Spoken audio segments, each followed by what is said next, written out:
saying dismantle this prison industrial complex and take that money and pour it into building up caring communities.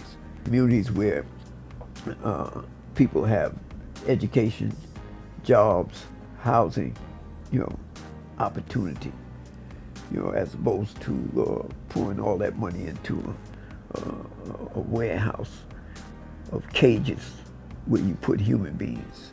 I'm committed to struggle against this system, and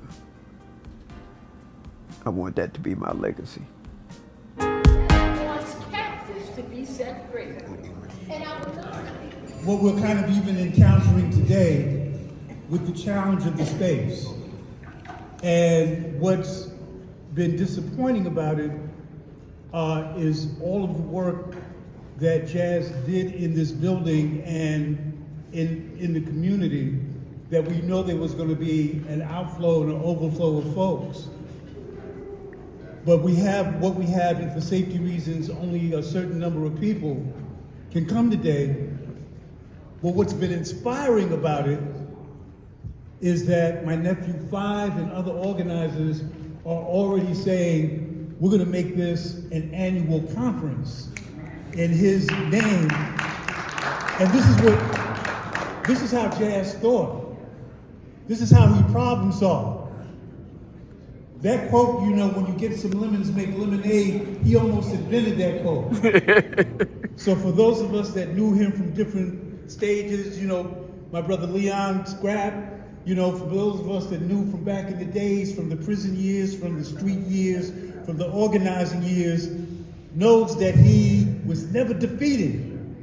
His spirit was never broken, and he was always upbeat. When we did time together, when I would come to see him, you could count on him lifting your spirits when you came away. How many have had that experience with Jazz? Now, moments like this in African tradition and in an indigenous position is that we're here to raise the spirit. We're here to shed our tears, we're here to do our memories, but we're here to raise the spirit. So when you see those videos of, you've been to New Orleans, when you're going to the cemetery, people are marching and they're sad. But then when they come back, the jazz band is rocking, people are dancing. That's called the second line. In African and indigenous culture, we want the spirit to know that it's okay to move on because we got them. We're not going to shed too many tears. We're not going to cry. We're not going to be paralyzed. We're going to be inspired, and we're going to let Jazz know whose spirit is with him, that we got him. And that he is deserving to rest in power and enjoy with the ancestors. That he's with Brother Malcolm. That he's with Fannie Lou Hamer. That he's with George Jackson. That he's with Tupac. That he's with the family. Yes. That he's there. Yes. And then we're feeling that spirit. So a poem called Trying that I wrote in prison that Jazz really liked is a short poem, but it's about the fact that we never give up. We're never broken. We're never defeated. And it simply says, the time has come for rifts and revelations, for way out trips to inner space. Now truth is one, If truth is really one, brothers and sisters, then maybe it's our perspectives that are fragmented. The journeys we all make in search of unblemished realness reveals that much of the rest is a lie. And if love is to transform and to be transformed, then creativity must be the child of a most perfect union. Now, we may not have all of the answers, but at least let's attempt to understand the questions through truth-filled endeavors that build large, creative, jazz-like fires, or maybe just a tiny flame. But nevertheless, we come together, we laugh together, we fight together, we struggle together, and above all, we always keep trying. May you rest in peace and power, Jazz. We love you, we love you, we love you. All power to the people. All power to the people. Thank you. Sponsors for getting Herman Bell and others home throughout the years, for the last 10 years. Of us going into prison, do not count him out. There's a verse in the scriptures that says, a just man falls 7 times, yet will he get up. Jazz was the blazing spirit of justice. That's what we know him as. But that is not how he started. He was a man who rose from the ashes, the phoenix. He was a man that overcame odds. He was a man of redemption. He was a self-made man who struggled early on in his life,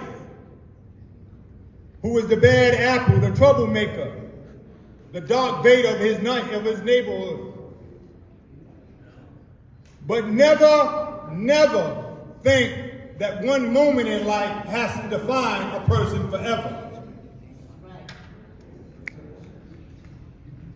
And we're here now to celebrate the enduring legacy of a legend.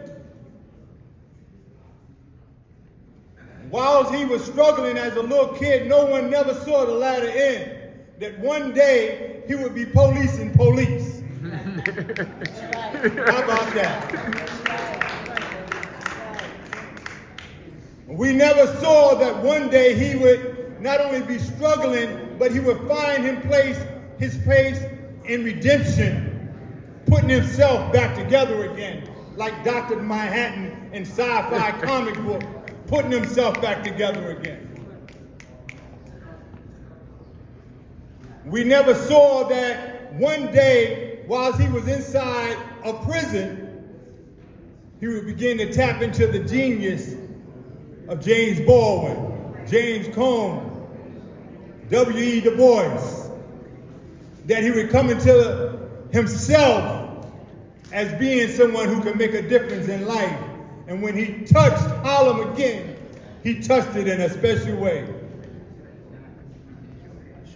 Won't you please recognize that people are not always the same? 3 seconds of a crime need not define them forever. Yes, sir. I'm always amazed how people look at the violence that a person may do that's black and brown, and that person being white, when they don't look in the mirror and see the horrific crime that white people have done to black people and native people in this land. And yet we have the audacity and the humility to be forgiven and believe in redemption. I think that if we all look at jazz, we see a little bit of ourselves. What I really like about jazz is that he was an abolitionist. You know, you got these people today that call themselves reformers.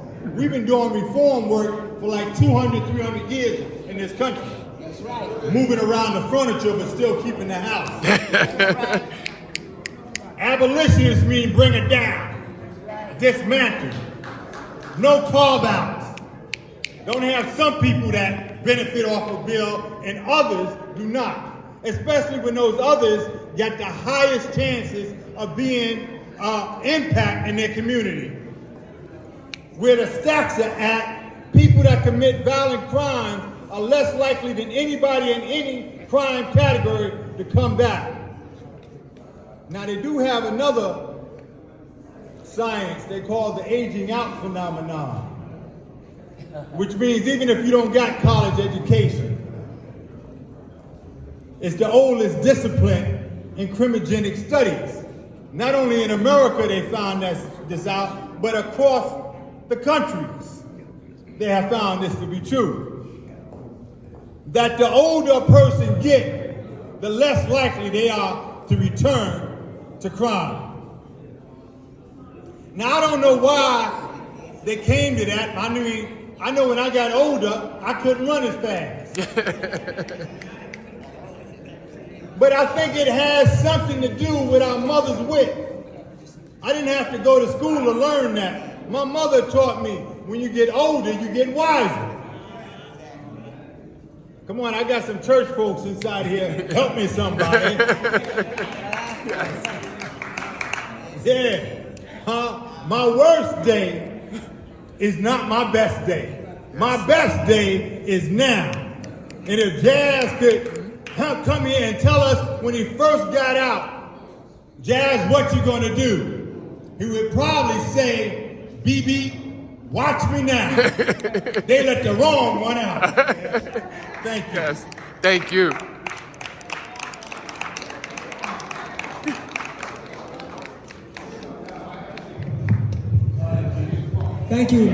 Thank you so much, Anthony.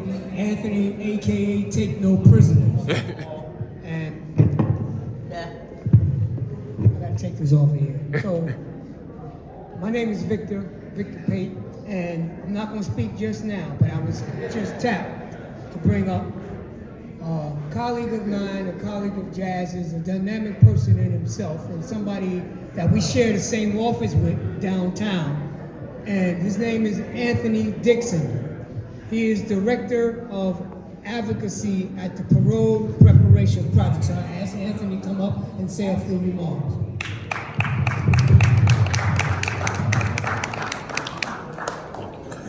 Thank you, Anthony. After he speaks, then I'll get So I know work out. Because I got family members down there trying to get in. Can everybody hear me? One mic. Can everybody hear? Can everybody hear? As y'all can see, this guy here could be my twin brother. And I've been confused with him for 50 years or so. That's real talk. And I really just met him in the early 80s. We was in Lewisburg Federal Penitentiary together. And when I came in, everybody thought that Jazz's brother came in. so you know, he wants to know who the hell is this guy that everybody thinks is my brother. But I don't see him until I go to the box. And then he comes, the hole, Lewisburg they call the hole. You sound like them too. You sound like them. And then we bumped in Lewisburg Hole. For the first time, my twin brother and I are together. So we're talking about what put me in the box. And this is one thing and this is why I hold him in the highest esteem that I do. He said something to me that I carry with me till today. We're going back to 1980s. I got into some shit, excuse the language, with some cats from another geographical area of the country. And it got real serious. And he said, brother, don't ever go into something blind where you don't know what the outcome is going to be. That's right. And I always remember that. So when we got out in population, me and him spent the yard, because that hit me hard. Because that's exactly why I was in prison, because I wasn't thinking about the consequences. And I'm continuing to do that, and at this point, you know, in my life, that became one of the turning points in my life. And I owe that to Jazz, who was really one of my first mentors. And sadly, many of my mentors have passed away. But I wish I would have been with him at his last days. It's been a while since we actually talked, but peace and power to Brother Jazz.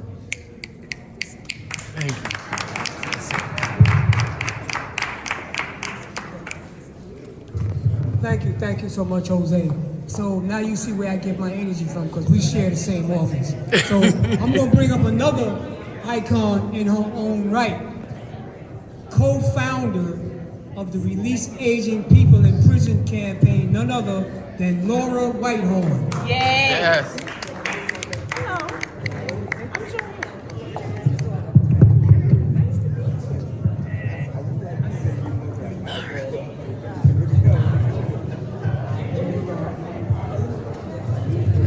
Hello, everyone. I'm honored. Is the director of Release Aging People in Prison, and he exemplifies what he says his mentor taught him, because he got out of prison after 37 years, and as he says, reported for duty a week later, working with RAP to get other long-time incarcerated people out. So how did I know Jazz? I had heard of Jazz for years while I was in prison. When I got out of prison, I was in the federal system, but not in Lewisburg, so I never crossed paths with Jamal or Jose or any of my beloved comrades who did time in the feds as well as the state. But in 2011, two things had just happened.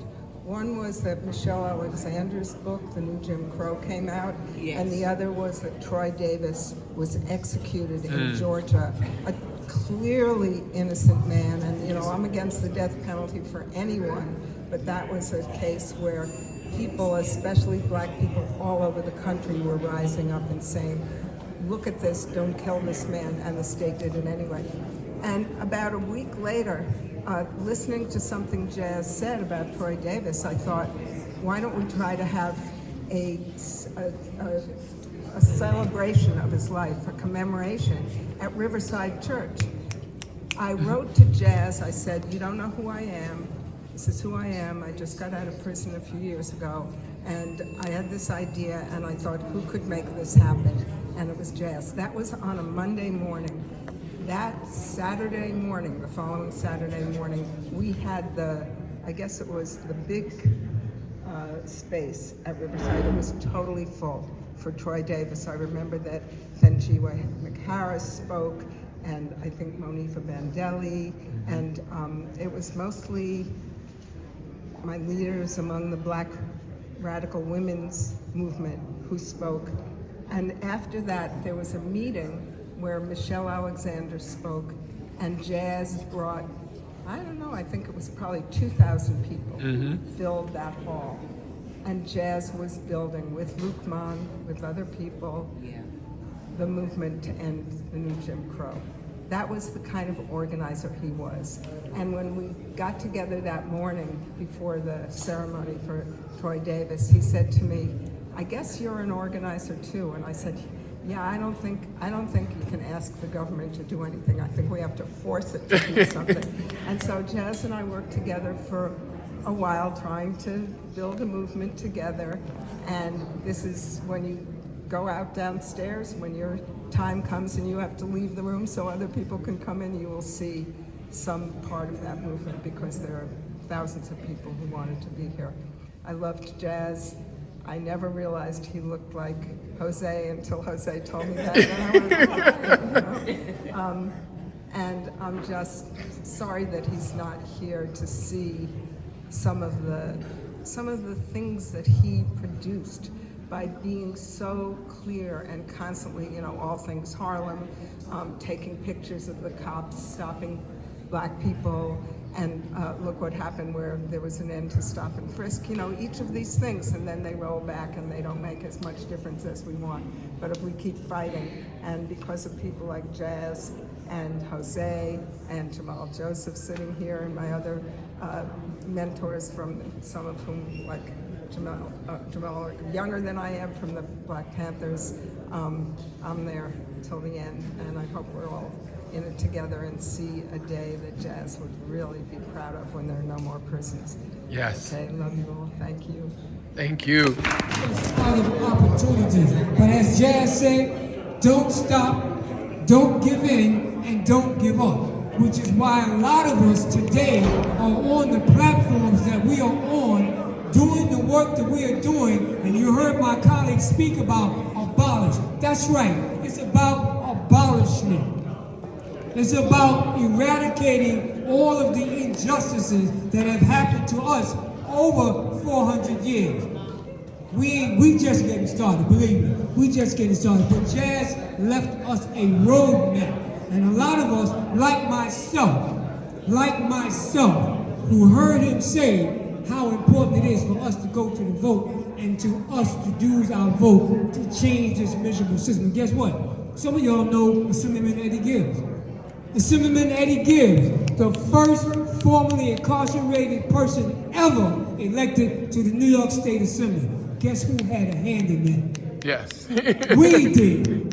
That just goes to show you what can happen, what the power of the vote can do. Yeah, that's right. Some of us say, oh, your vote don't count. It don't matter. I don't have a voice. Well, riddle me this. And this is something that always puzzles me. And my wife sitting right here, Mary, she was doing advocacy work before I even knew what advocacy work meant. And I'm gonna say a little something about her. She don't like it, but I got to do it because she got utmost respect for me, all right? Free them all, right? Yeah. Free all political prisoners, free everyone. I became a lawyer in 1980, but before that, I had worked for an attorney by the name of Elizabeth Fink, who represented the Attica brothers, and represented Jazz, amongst others, for a long period of time. And so I learned about this legend, JosephJazzHayden, and the more I became involved, the more I learned about him, the more I respected him and the work that he did. Jazz could be in many different worlds at once. You know, he was wonderful with the people on the street, with the activists, with the white lawyers like me, and put me in my place when he needed to put me in my place. And he was just wonderful. And I had the opportunity to work with him not only on the mass incarceration campaigns, which I don't think he gets enough credit for.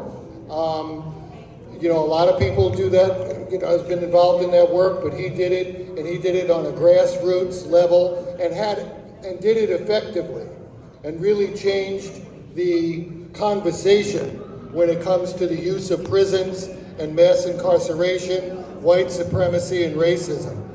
I was fortunate enough, you know, one of the things he did and loved doing, because it got them angry at him, was, you know, videotape the police. And videotape the police doing their interactions with people on the street. And he got in trouble for it. You know, but he was, you know, I don't have to tell the people here, a man of great courage. And what he saw was the right thing to do is what he did, and the consequences be damned. And it taught me, as a lawyer and as an activist, the way we're supposed to confront this system. So, long live Jazz Hayden, and free all political prisoners and prisoners of war. Thank you. Thank you. The time has come. We have to wrap up our tribute to Jazz Hayden and begin to pack up and leave here. You know, we're under an agreement that has us out of here by a certain time. So I'm asking you to say your greetings, go downstairs, finish your greetings, get your selfies, exchange your information downstairs. So I want to thank you all for coming out. And as some have said, this is going to be repeated again, so pay attention. But please, please, remember what they used to say? You ain't got to go home. You ain't got to go home. Okay, thank you. Thank you. Good night. Get home safe. Yes.